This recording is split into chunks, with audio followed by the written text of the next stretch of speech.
मालवणी कोंबडी वडे बनवण्यासाठी एका मिक्सिंग बाउलमध्ये 2 कप तांदळाचं पीठ घ्यायचे, पाव कप गव्हाचं पीठ, पाव कप ज्वारीचं पीठ, अर्धी वाटीपेक्षा थोडंसं जास्त बेसन पीठ, 1 चमचा रवा ॲड करा त्याच्यामध्ये.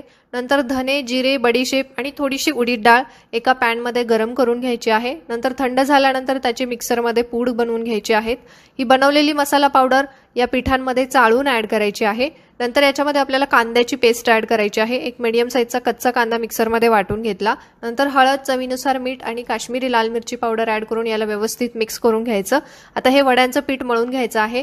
कोमट पाणी घालून चपातीसाठी बनवतो तसं हे पीठ वड्यांसाठी मळून घ्यायचं आहे. बरं, याची फुल रेसिपी लिंक पिन कमेंटमध्ये दिलेली आहे, तिथून तुम्ही चेक करू शकता. आता यानंतर बनवलेल्या गोळ्यापैकी थोडासा पोर्शन घेऊन एका पोळपाटावरती बटर पेपर किंवा कोणताही प्लास्टिकचा कागद घेऊन त्याला थोडंसं तेल लावून घ्यायचं आणि मस्त असा हा वडा थापून घ्यायचा आहे. एकदम इझी हा वडा बनतो. नंतर याला सेंटरला होल करून घ्यायचा आणि हा वडा